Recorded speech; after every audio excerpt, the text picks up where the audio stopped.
Here are the things that you should be thinking about if you have a loved one who's facing a federal criminal sentence.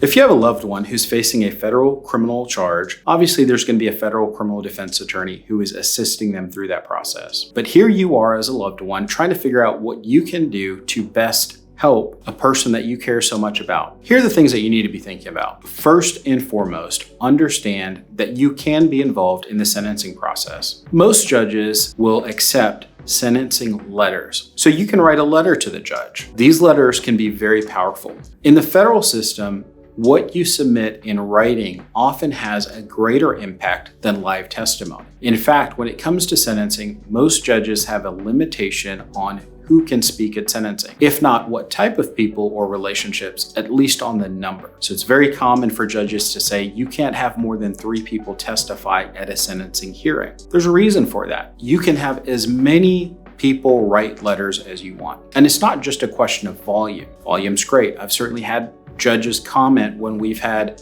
dozens of letters, but that's not really the most impactful thing. The most impactful thing you can do is to make an impression on the judge by what you write. We're all human, including the judges. If you can tell a story about something you're trying to convey to the judge, that's going to be far more powerful than if you just say a short sentence telling the judge what that statement or feeling is. For example, it's one thing to say, Joe was a helpful neighbor. It's another thing to say, I'm 60 years old, I'm not in the best of health. Joe used to come over and mow my lawn for me. Not because I asked, but because he was a good neighbor and he helped. Or he would shovel the snow from my driveway. Not because I asked, but because he was a good neighbor. You see how telling that story that you've internalized, you know he's a good neighbor, but you've got to be able to tell the judge so the judge knows more than just he's a good neighbor. You've got to tell that story. So as you're writing these character letters, I would encourage you to really think about specific instances of behavior that you've seen, right? It's one thing to say, Shelly was a great friend of mine and she babysat my kids. Well, in the years that she babysat your kids, I'm sure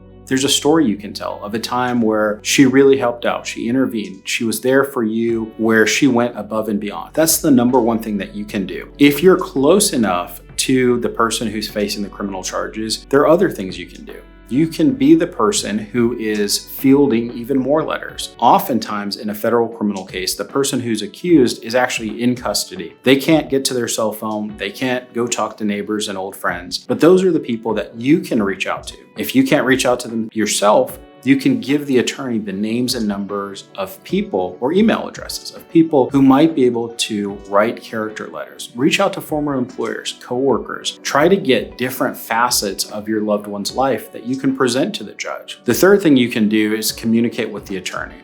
The attorney will tell you things that they could use help on. It's not uncommon when we're sitting down and talking to our clients that our clients are not going to remember everything that would be potentially helpful to get in front of the judge. What hardships did that person go through as a child? You might have a better recollection than the person who has now grown up and has gone through so many other things. So take the time to tell the attorney about anything you think could be helpful, could be mitigating, that goes to their character, that you would want that judge to know about. And trust that the attorney is never going to be overwhelmed by or overloaded with information. The attorney is going to act as a filter. I would much rather receive more evidence or information that I could use than to wish I had more. So as you're thinking about ways to help your loved one, think about character letters and what you put in them. Think about broadening the net, getting more people that could write those character letters, and finally, putting together things that would help the attorney better understand the person who's facing the criminal charges.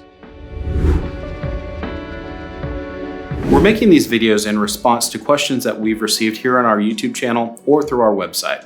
So drop a question below if you have any question regarding criminal law in Texas or federal criminal law, and check out our website, versestexas.com.